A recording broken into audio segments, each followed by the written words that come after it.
Oh, man. Here it is. Are we gonna be able to, huh? Let's see. Are we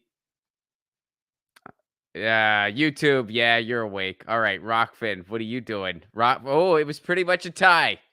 It was pretty much a tie, everybody. That's I gotta wait for it to come alive. I gotta make sure we're on before we're officially on. You know what I mean? And that's how it goes.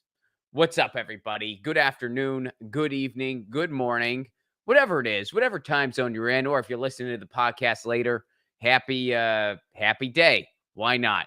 Welcome to Get Your News On with Ron. This is the headlines time of the week where we do all the news that I've been talking about in shorts throughout the week in one episode. This is the first episode of the kind of slightly tweaked and restructured Get Your News On with Ron. For the most part, it's the same show, but we kind of tweaked the format a little bit to make it to just make it flow a little bit better. At least that's the goal here. We'll see how it works out. Let me know what you think. RonPlacone.com. Drop me an email.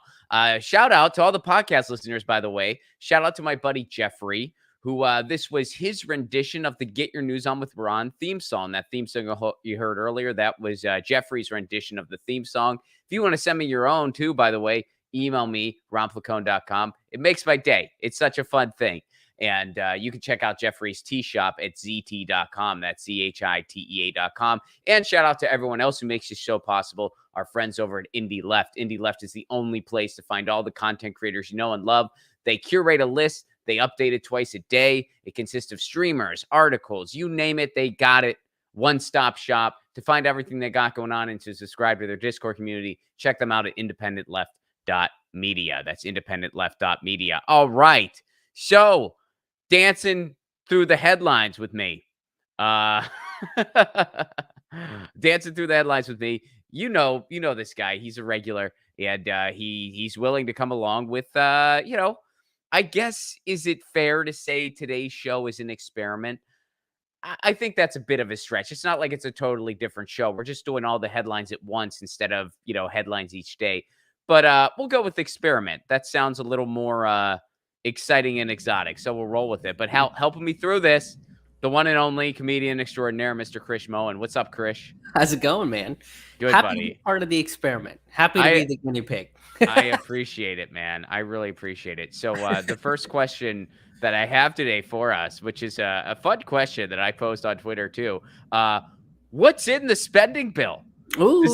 Does anyone know? Does anyone? I mean, it's well, we do know, and we're gonna get to it. It's but let's talk about what's not in there.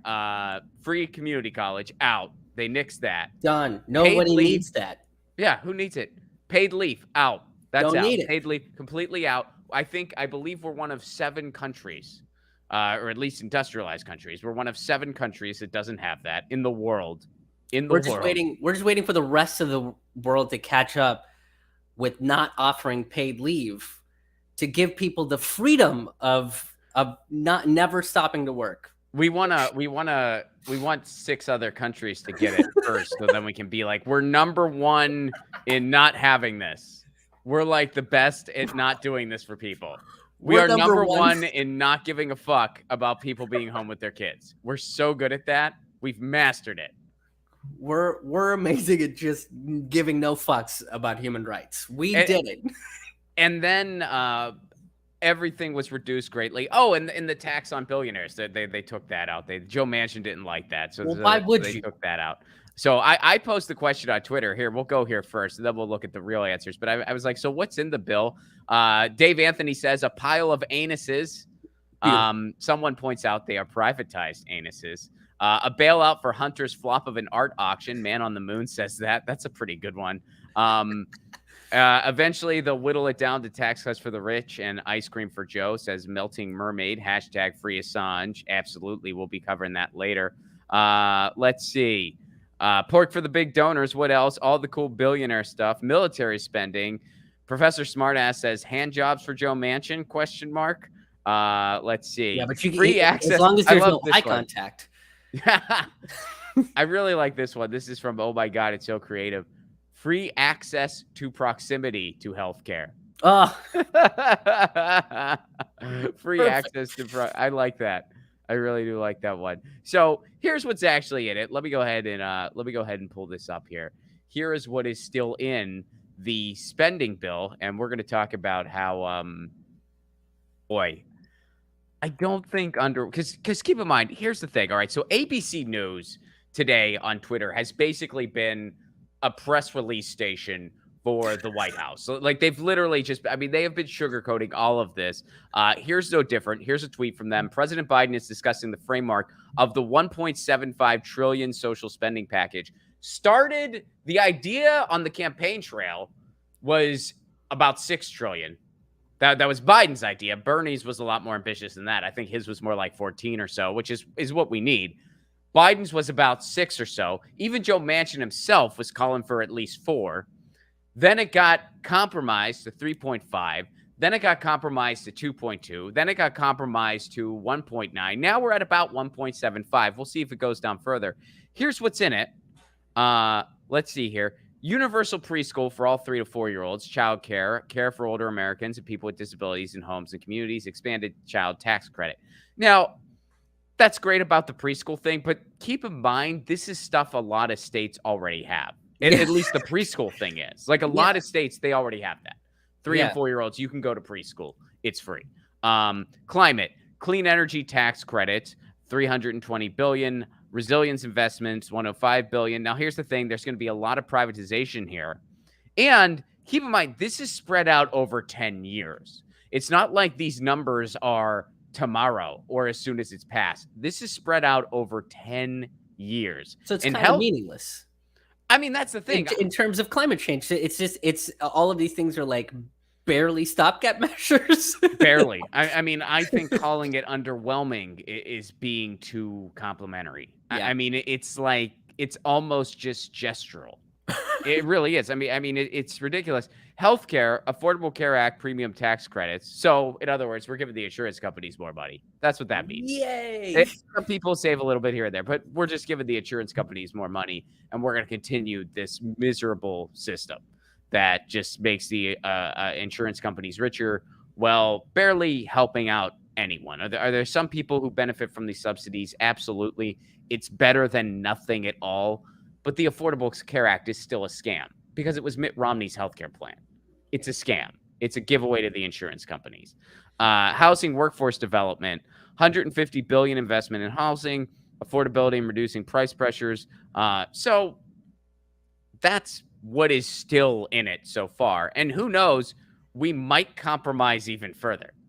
Who knows? That's how compromises work, right? Is one side gets everything and then the other side just gets less and less? That's how compromises are supposed to work. It's just, I mean, it's not even a parody of a parody at this point.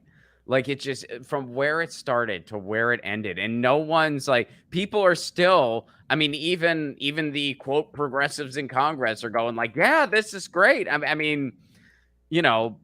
I don't know if they'll do something to stop it. I'm not counting on it. I mean, they're making it out like at least on Twitter, they're sounding excited about it so far. So, wow. I mean, it's just breadcrumbing is all this is. At best. At best. Yeah. I mean, this is they're cutting up the crumbs. This is like the crumbs of crumbs.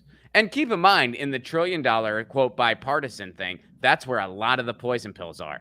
There's a means-tested idea there where they're going to privatize our roads completely and have a per-mileage toll. As live performers, Chris, that's going to hurt us. That's going to hurt us big nightmare. Time. Yeah. It's a total nightmare. And that's a literal fascist idea because you're just completely privatizing roads. And by the way, Pete Buttigieg was the architect of this. Because, who knows more about transportation than a guy from South Bend, Indiana? Rural towns in Indiana, they're known for their freaking infrastructure and public transportation. I went to college in Bloomington, Indiana. All right. Yeah. I had to take a city bus one time, and I took it to class my first day freshman year. I got there just in time to graduate. All right. So the buses are not.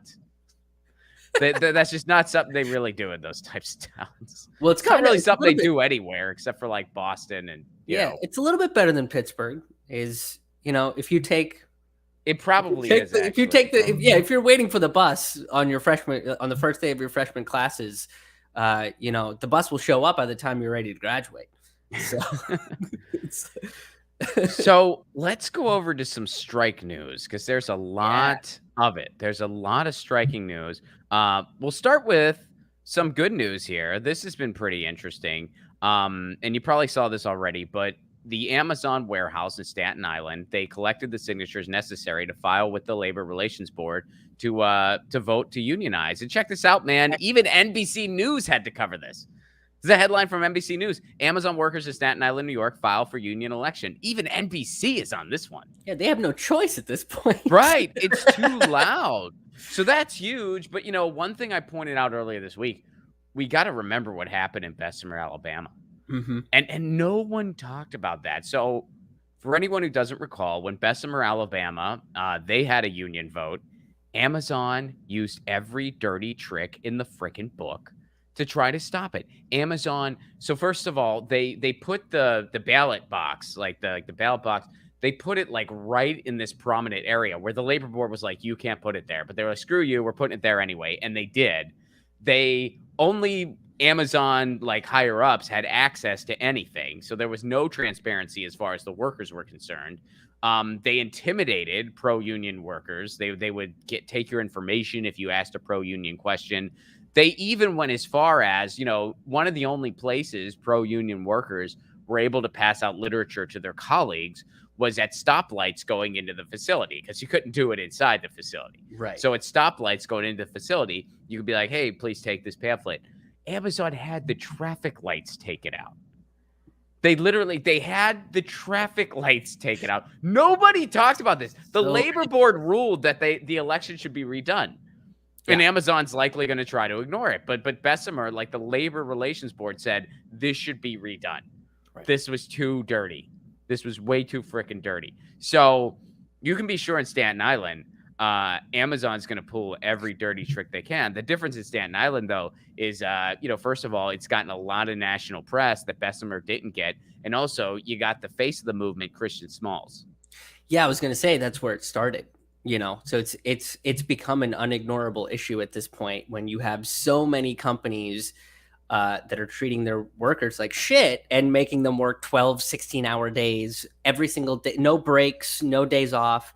Where what was it? The Frito-Lay, they were working like 12-hour shifts, 7 days a week. And one of the employees was like, yeah, I have enough energy to get home, make a little bit of food to eat, and then I go to bed and I wake up and I go to work. That's it. I haven't seen my family in a while. Like I haven't spent time with my friends. Those stories were nuts. That's insane. And it's like you didn't. I mean, I'll be honest, man. I didn't know it was that bad in places in the United States. I mean, they were interviewing that guy from Missouri. He's been working like 16-hour days for 20 some years. So crazy. Yeah, I mean, it's like, how can this happen? I mean, it's like, they were really pushing to see what they could get away with right to work and stuff like that. But yes, man, it has been taken to holy wow. Like I don't know how anyone could take this. Like it's nuts, but people are desperate. They have no choice. And finally workers are standing up. But what you're seeing is a disconnect sometimes between union leadership and the actual workers. And that's because unions have been defanged in this country for 50 plus years. Yeah. So you have to, not only do you have to reinvigorate interest in unions and get more workers in unions, but you also have to take back what it means to really be a union. Absolutely.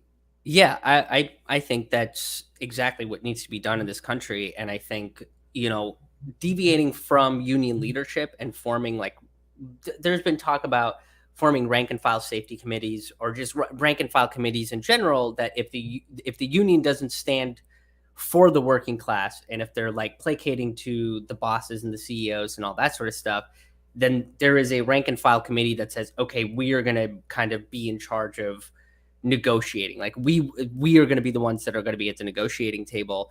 And that's probably what needs to be done at this point, is that, these the rank and filer who are coming out and saying, we want to strike because we are the ones that are being treated so terribly. And I think they should be the ones that are represented rather than just some sort of figurehead in some of these unions. that might prevent, unions from lining up with the CEOs, with the bosses, Yeah. and kind of giving in, because Frito Lay got I mean, they got 1 day off. That's it. They can still work 12-hour shifts. They're still not going to get paid as much, and the CEO made like billions of dollars because everybody Right. was at home, so they all bought snacks, they all bought Pepsi products, right? Like they made like $18 billion. They made a shit ton of money. The workers never saw any of that, and they're the ones that are loading the trucks and delivering it to these stores and And doing all putting the hard their labor health at risk. and putting their health at risk. Yeah, in the middle of a global pandemic, so that Joe Sixpack can have some fucking corn chips So while they when you binge say watch. Joe Sixpack, I picture a guy with rock solid abs. He's not eating Fritos, man. That's He's his cheat eating. day. Oh, that's his cheat. That's Okay. All right. All right. Fair he's enough. preparing for his cheat day. Joe Sixpack. Like, no, that He's guy's got a got a six bunker. pack. That's his big day. On Sundays, he lets himself have a handful of Fritos.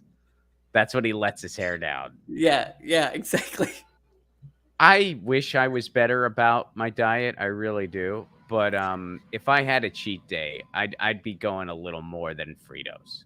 Oh yeah, You know what I mean? Like if you yeah. only really just let yourself indulge 1 day a week, I would go, man, I'd go nuts. everything. Yeah. I mean that's why like I don't really I've never really had much success. I mean I'm careful. Like I'm not the type of guy where it's like it's midnight time for pizza. At least not if I'm sober. But like I'm not good at like adhering to like a strict diet. And I Yeah. usually fall apart pretty quickly. The late night snacking is my kryptonite, man. Especially if I It's sleep hard. a bit.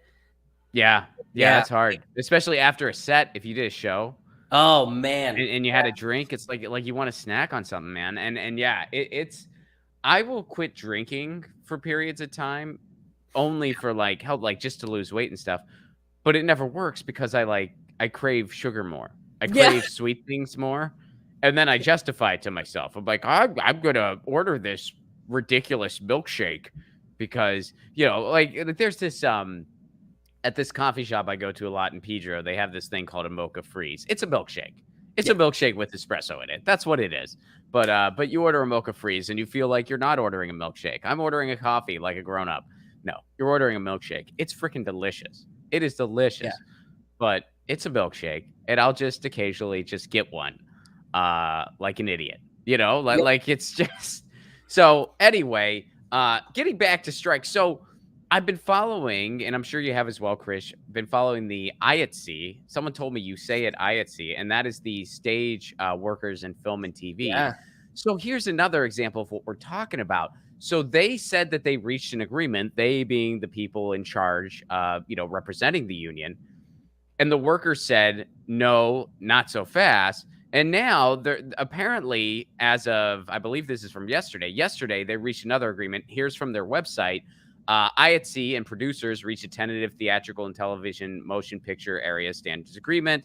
Late Sunday, 23 local unions of the International Alliance reached a tentative 3-year agreement for 2021, starting in 2021. But a lot of people are still kind of saying, hold your horses here, because there's still like not a ton of details as of the recording of this. How is it different from the original agreement where workers were like, no, this is unacceptable? And my problem with all this, and by the way, John Deere, same thing. John Deere brought a supposed solution. 90% of the workforce was like, nope, No. try again.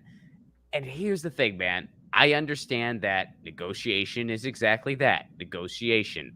I understand that when you have a huge workforce, you are not going to please every single person 100%. It is impossible. But when you have most of your workers saying no, Yeah. who are you Right. looking out for first? It'd be Right. one thing if it's like, like that 12% of the workers are still not on board, but the rest say it's a good thing. Like, okay, so there's still some finessing to do here, but this is good. We're in the right direction. But if it's like most workers are saying no, you're not Yeah. representing the workers. Yeah. And this is also, it's John Deere, which I would assume is a notoriously kind of more conservative company. and those workers are going on strike. You know, which says something. That's a big thing when these companies that are kind of aligned with what you would assume would be the conservative populace are saying, yeah, what you're doing is bullshit, and we also don't think that you're treating us fairly, and so now we're going to use this very socialist tactic of striking and organizing and all this other stuff is like that to like when I saw John Deere, 10,000 workers from John Deere were going on strike, I was like, cool. I think we're on our way to like understanding why capitalism is failing, why America Yeah. is a failed state. Like it gives me a lot of hope.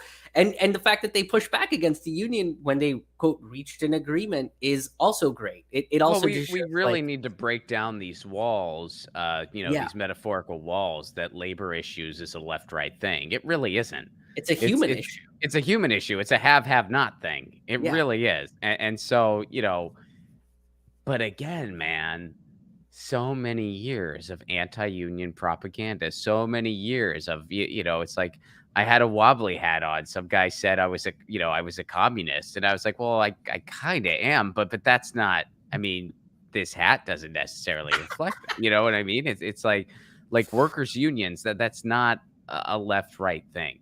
That's looking out for the working class, and that's something that I think is slowly starting to change, but there's a long, long way to go. Yeah.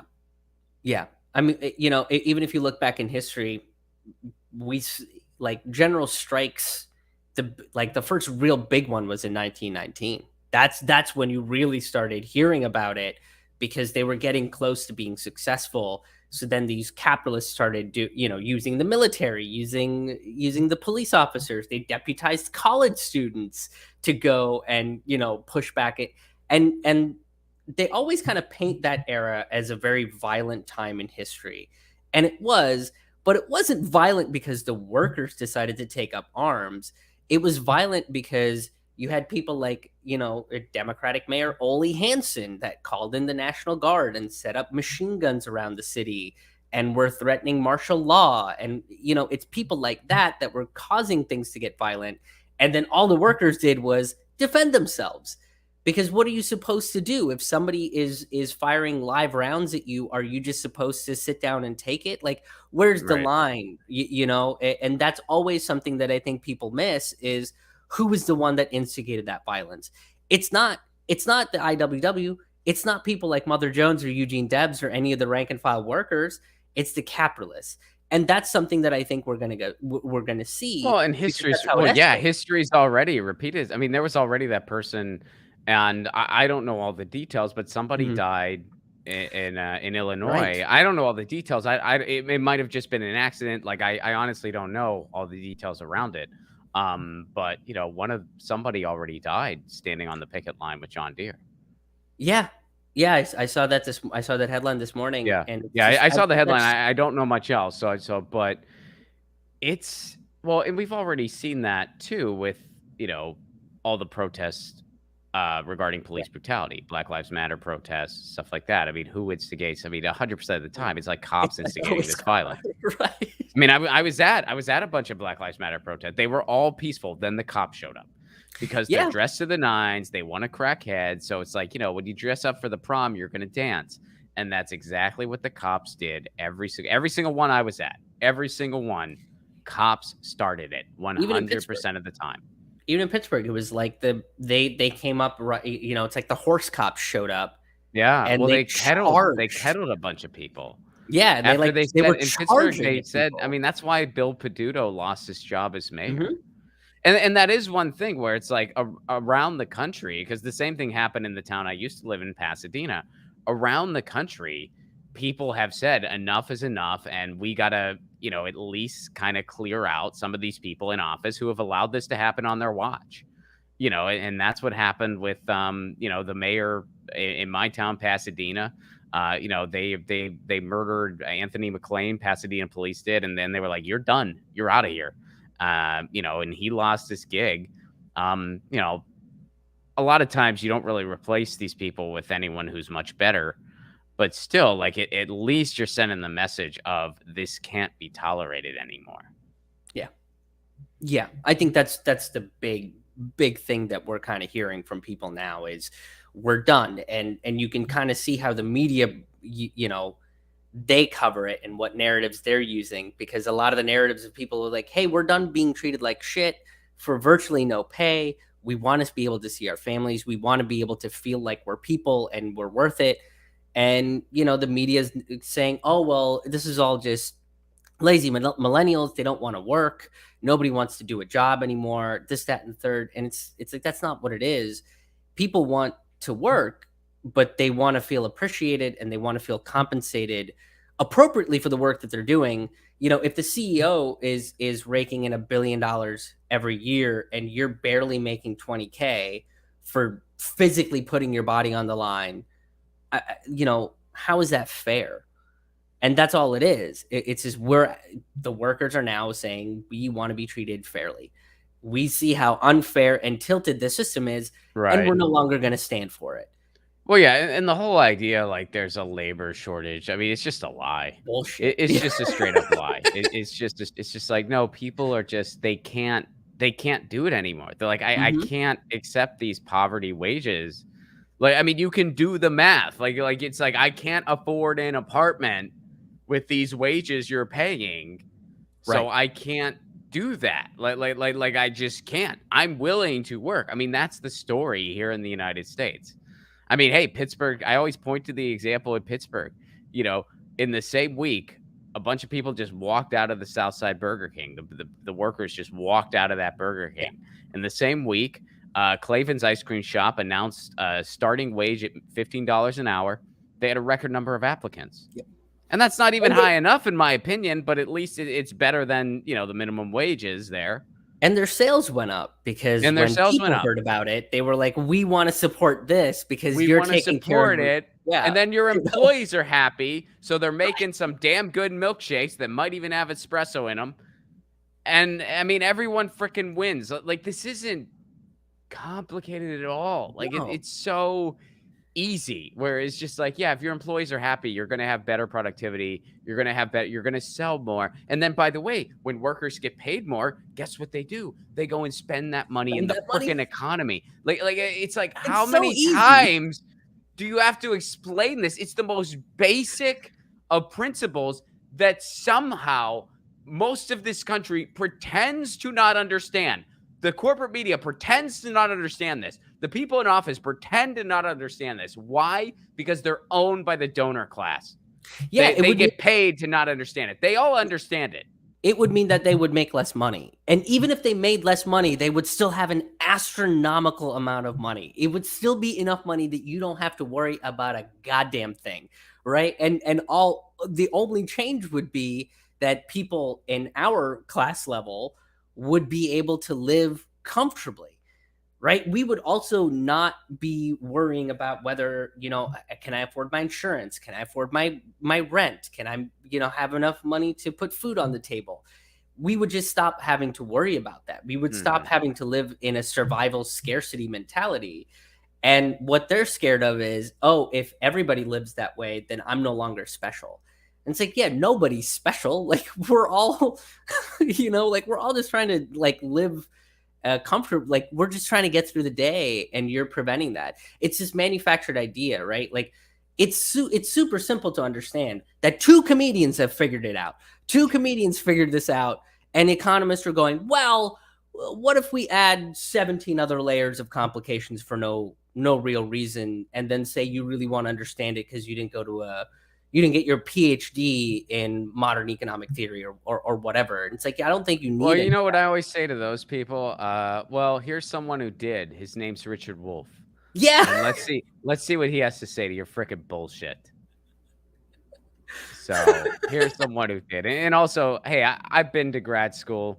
All right. Just because you have a freaking piece of paper that says you got through some classes, it doesn't really entirely it doesn't always mean you've mastered anything. Believe me. But It really yeah, does. it's Sometimes just it does. made up There's a lot of complication. brilliant people. There's a lot of brilliant academics. I'm not suggesting otherwise, but not all of them. Not all of them. I have met some of the most underwhelming thinkers I have ever met in my life. I've met in grad school. That's just the truth. Met some brilliant people too. But I've met Yeah. some people where it's like, why are you here? Like why? Are you? But anyway, so let's move on to Assange. Oh, is Um, something happening with Assange? I I know, don't know. shocking, right? Shocking. So, Julie, the second, as of the recording of this, the second day of the trial is wrapping up. For Right. anyone who needs a quick refresher, Julian Assange, the court in England decided he can't be sent to the United States. They decided that not because the case is completely bogus and should be thrown away immediately, and Julian Assange should be freed and given a settlement so he'll never have to work again a day in his life. They said he can't be extradited to the United States because they said it was too basically the U.S. prisons are too brutal, which is true and is really saying a lot because where he's at in Belmarsh is pretty brutal. As it And is. it's very brutal there. Like, but even they're like, oh, the U.S. though, holy shit, no, we can't do that.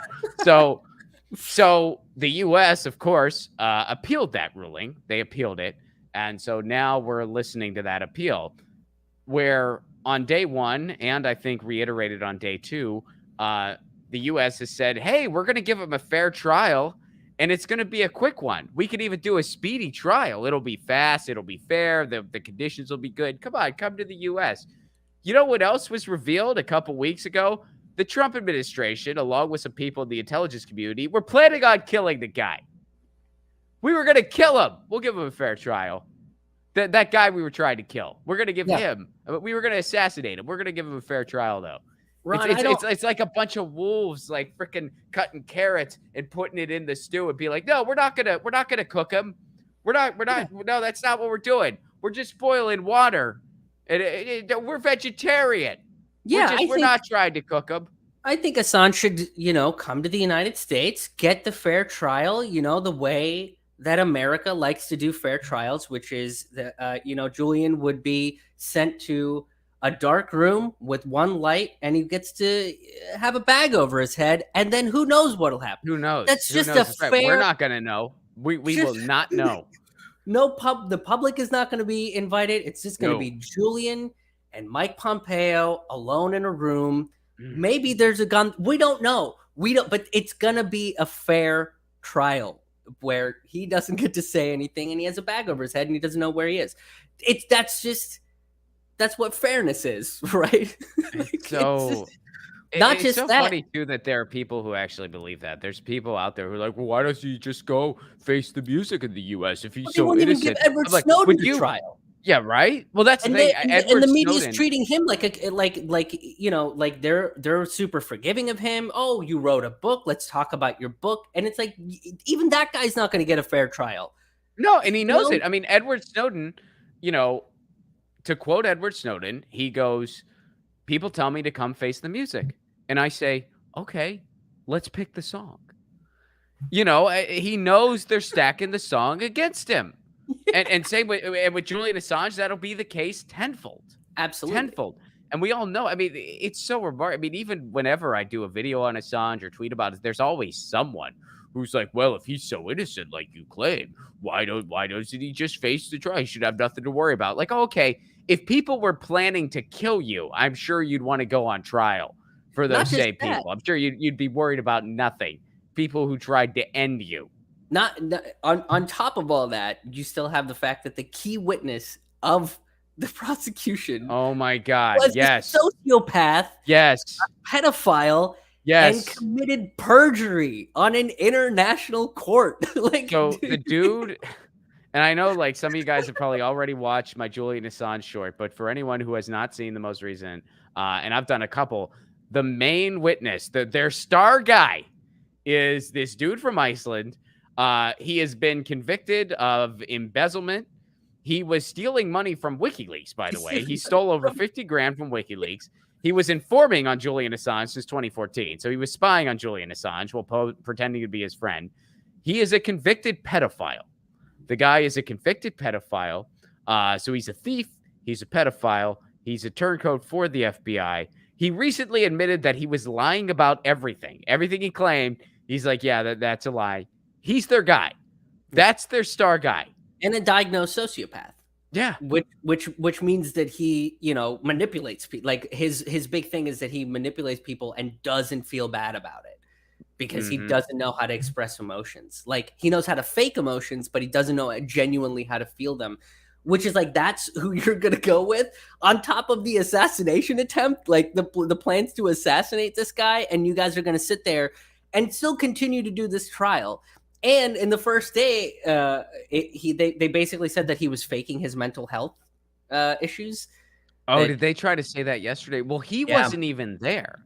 yeah, Julian because he Assange probably had a wasn't mental health there issue. because well, I think physical too, man. I mean, Yeah, he's, like I mean, he's not in good health. He's being, I mean, he's being confined, and even before that, he was in confinement for how many years? I mean, it's really brutal, well, and then, I mean, people have messed with his food in the past. They put, like, those, like, chips or whatever in his food to crack his teeth. I mean, it's brutal what this guy's been facing, and and now so they're saying that he's faking it because we've seen him have coffee with other prisoners, in the cafeteria, and we've seen him well, smile, and that it's that like, what are you changes everything, fucking Krish. I talking didn't about? know that. I retract everything I just said. He's drinking coffee? Yeah, yeah, That that that changes clearly, everything. That's Hey, if I'm that's not how I've drinking coffee, guess what? I'm dead. All right? Like, if I could still be sick and I'll be drinking coffee. That's the most, I've "Oh, he's drinking coffee." Oh, okay. What the who? my So? doctor at one point was like, "Hey, you have a sore throat and drinking coffee in the morning is only gonna make it worse." And I'm like, "Well, I guess I live like this forever now Yeah, no because kidding, I'm not right? giving up coffee for a sore throat." Like, Yeah. I'll and give it's like, up this doctor, but I'm yeah, not gonna give up. I'm gonna get a second opinion. Sure, it's gonna take me 6 months to find a new doctor that accepts my insurance, that's the price you pay for good Java.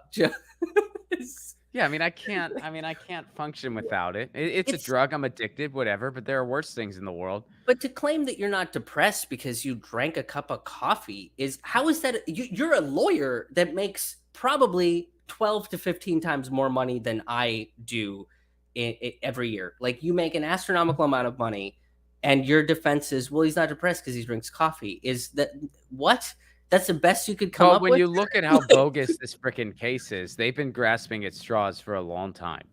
There's Yeah. no concrete evidence he did any of the things he's accused of. I mean, keep in mind, he is being accused under the Espionage Act, at least most of the charges. That's what they're under, which is a bogus. I mean, that act was written in the context of a world war. Yeah. And it's basically like you can't do anything that hurts the US military. But it was meant to be applied during wartime, World War. We're not in a world war right now. So where is the Espionage Act going to be implemented? It's going to be implemented against whistleblowers that are exposing our war crimes. That's the only time it would ever be used. It has no place in today's society, none whatsoever. So they use it against people like Daniel Hale, people like Julian Assange. They use it against whistleblowers or the people who publish And they whistleblowers, wanted like to use Julian it against Assange. Ellsberg, who revealed what the Pentagon Papers Yeah. about Vietnam, and like they and but it's just it's ridiculous to continue. It's 107. What? No, it's longer than that now, right? It's like 110-year-old law or something like that.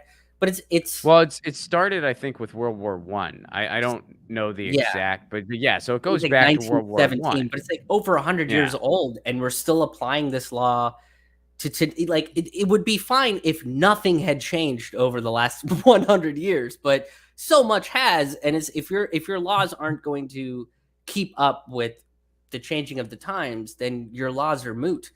As far as I see it, the Espionage Act doesn't fucking matter. And the Yeah. more you try to, the more the opposition tries to bring it up, the more I don't have to take you seriously. Like the Lucy's more you're chiming in just a here. clown. Yeah. Lucy's chiming in. I don't know if anyone could hear her. She's at my foot here. Fuck the Espionage So Act. I'll say, yeah, right. She's like, fuck that act. I have no. All right, come here, There sweetie. she is. Come here. Yeah, she says hello. Oh, there she Yeah. is. Yeah. All right. You want to chill? So I'll say this too. I am not in London right now, obviously. I am not there, but there are some journalists who are. One I've been following in particular. Well, there's a couple, and there's a couple more that I'm probably just not cognizant of. So I don't mean to leave anyone out. I'm just naming off the top of my head the people who I know are there: Richard Medhurst, Kevin Gostola, and I've been following Kevin's stuff a lot. And here's Kevin's what he great. tweeted today. This is from what he was covering in the courtroom today. Summers raises the Yahoo News report by Zach Dorfman, Sean Naylor, and Michael Isaacoff. So basically, they're bringing up, which as they should, the defense of Julian Assange is bringing up, hey, these people who say Julian Assange is going to get a fair trial, they're trying to kill him. They're trying to kill him. Kidnapping. It's that headline from Yahoo News. We've all seen it. Kidnapping, assassination, in a London shootout inside this the CIA secret war. This was Yahoo News did this investigation. It's not like this is somebody published this on a WordPress and no one knows who it is. This was a months-long investigation they did that confirmed something we all already knew, but has really confirmed it as far as the mass media is concerned, that, yeah, the Trump administration wanted to assassinate Julian Assange, and the intelligence agencies want to assassinate Julian Assange. And they're saying they're going to give him a fair trial, though. What a time. And you know what? Caitlin Johnstone, shout out to her. She tweeted this out yesterday because apparently like the video news feed of the trial itself went down. And she tweeted this out. She was just like, this is history. Yeah. This is history. And it is. And it's amazing to me. And I think a lot of people, I don't think that we're this bad of a society that we can't do better than this. I just think so many people are not aware of what's really going on. And they've only heard the corporate approved version of what's happening with Julian Assange. And they don't even know what he's being accused of. They don't even know what he's being held for. They just honestly don't even know. And but this is, this is a free press issue of a generation. I said this about a year ago, is that this is the most important case of our generation, possibly of our lifetime. Like this is going to determine whether or not it is going to be okay to dissent against an empire that, seemingly doesn't want to stop. And why would they, especially if everybody's just going to fall in line with them anyway, right? And they get to control the narrative, they get to control the news. I had somebody bring that up to me the other day when I was pointing out this case is going to come up, and they said, "Oh, isn't he a hacker? Didn't he hack the DNC?" And I said, "Nope, it was a leak, and he has not done anything wrong. There is literally no crime that he's committed except revealing the crimes of." Yeah, the corporate elite. Yeah, there's no evidence he hacked anything in LA. There's just no evidence of that. They've been torturing Chelsea Manning to try to get her to say that he helped her, and she hasn't said that because it probably didn't happen. Yeah, that's right. I think if I hack something and somebody helped me do it, and I'm tortured for 6 years to confess to that, I think I would eventually spill. I think I would eventually be like, yeah, this person helped me. If it was the truth. Yeah. So, Krish, here's the thing. I got a little bit of good news. How's that for crazy? What? That's so insane. As you guys know, and you might have seen this short from earlier this week too, the FCC, since Joe Biden took office, has been in a 2-2 gridlock. There are 2 anti-net neutrality votes, 2 pro-net neutrality votes. So that basically has kept the FCC from doing anything, because any type of policy they would do, there'd be 2 votes for it, 2 votes against it. Joe Biden promised to appoint a pro-net neutrality 5th FCC seat, and it looks like he's finally going to do it, but we're not out of the woods yet. Here's what's going on. Here's the headline from Ars Technica. Biden finally makes FCC picks. Rosenworcel, who's pretty good, is going to be selected chair. Gigi Sohn as commissioner. So Gigi Sohn, pro-net neutrality. Jessica Rosenworcel, pro-net neutrality, will make a good chair. So this is potentially good news, and this will give a pro-net neutrality 3-2 advantage in the FCC, which means we might get net neutrality back. Here's the thing, though, and this is from the article. They explain it here, too. Rosenworcel's current 5-year term already expired, and she would have to leave the FCC entirely in January if she doesn't get a new term. That means Mhm. Biden has to submit nominations to the Senate for both Rosenworcel, say that 5 times fast, and Sohn, and the Senate has to confirm them to avoid giving Republicans a 2-1 majority at the beginning of 2022. Now, it also points out Senate confirmations often take a few months or longer, but the Rosenworcel and Sohn nominations will presumably be fast-tracked given the circumstances. So there's a couple moments of caution here, because here's the shitty truth. Joe Biden has waited longer than most presidents ever to make this appointment. Mhm. Most president, I think there's only Nixon and maybe I think one other who waited this long to appoint such a seat. Biden, and you know, we all know where Biden started his campaign. He started his campaign with a bunch of Comcast executives at a dinner. So we all know why he wasn't in a hurry to keep his promise on this one. We all know why. Lucy's Tale knows why. We know why. So there's that factor, and that's a big one. But this also has to be approved by the Senate before the end of the year. And if it doesn't, there will actually be a Republican advantage in the FCC come January, which means an anti-net neutrality advantage in the FCC, which is a remarkable failure of legislation. Not to be surprised, because I think Joe Biden as an individual is against net neutrality. He says he's not anymore, but actions speak louder than words. So this is potentially good news, yes, but we're not out of the woods yet. And there's going to be a call to action soon to demand the Senate approve these picks as soon as possible. Yeah, I'm hoping that, it doesn't become a Republican FCC, because that's going to be a shit show. I feel like should we let the Republicans know that there is porn on the internet that you can get for free. Maybe that'll change their mind. Oh, I think they know.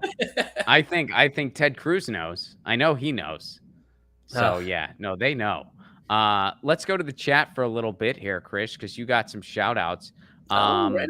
Yeah. So Reef Breland, what's up, Reef? Good to see ya. This $5 is for Krish, because Krish is cool. Keep being Krish. Krish. He said Thanks, Krish. Reef. Krish. Reef said Krish as many times. Yeah, that's the most I think anybody's ever said my name. No one's ever said Krish that many times in a sentence. No. Thank you for that, Reef. Very much appreciated. Thanks, Reef. Robert Gilbert, what's up? I owe you a theme song, Mr. Gilbert. I'm pretty certain. I'll be getting to that.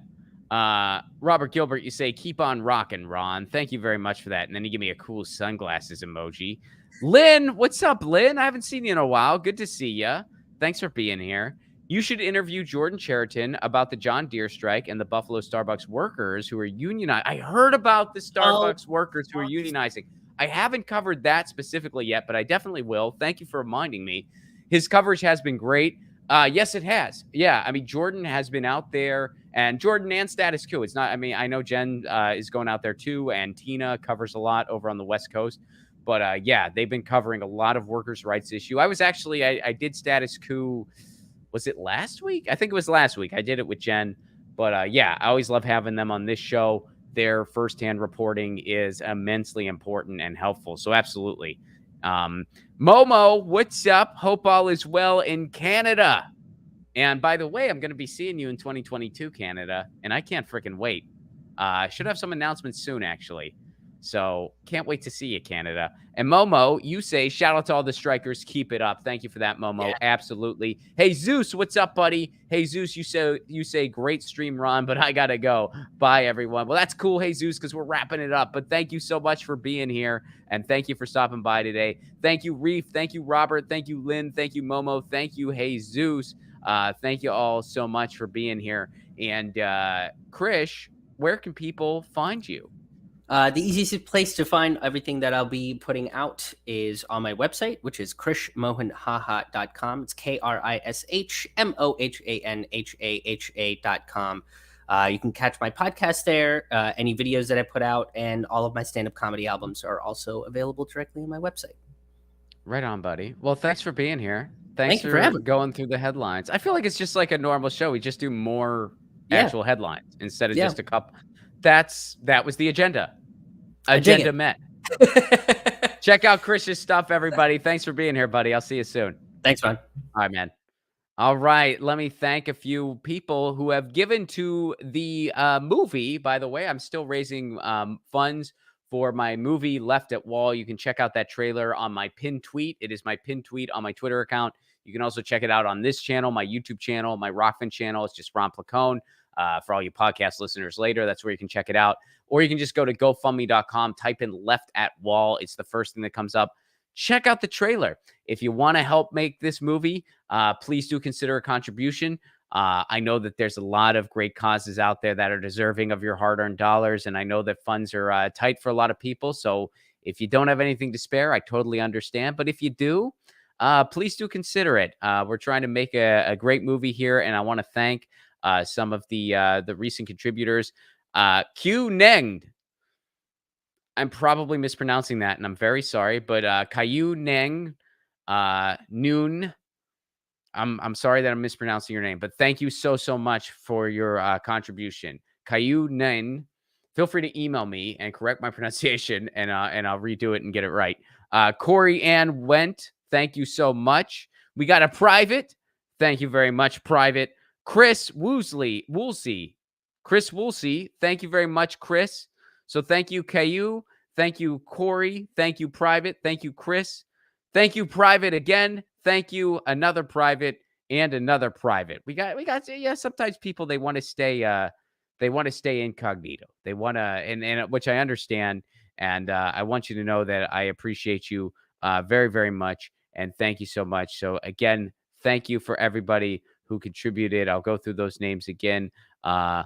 Caillou Neng and Corey and Went and private and Chris Woolsey and private and private and private. Thank you very much for contributing to the GoFundMe for the Left at Wall movie, which you can check out. Go to GoFundMe.com, type in Left at Wall, it comes right up. Check out the movie trailer. I'm real excited to get started on it. And Krish is going to be in the movie too, actually. There's a part that I have for Krish, so he will be in the movie as well. Guys, thank you so much for being here. This has been Get Your News On with Ron. If you want to support this show on the sustainability end, best way to do it, become a patron. Patreon.com/Ron Placone. For Give What You Can level, you get all kinds of cool perks. And I got to mention this because of the holidays. A theme song makes a great holiday gift. And here's the other cool thing about a theme song. There is no shipping involved. Don't have to worry about shipping. Don't have to worry about any of that stuff. You're supporting an independent creator, so consider it. You can get all that for a Give What You Can level. A theme song. It's a cool gift. Give What You Can level. Patreon.com/Ron Placone. All right, guys, you know the drill. Milo, that's Krish's cat. Milo says meow. Lucy says meow. I say peace. Krish says peace. And we'll see you next time. Peace. Peace, love, and a general strike.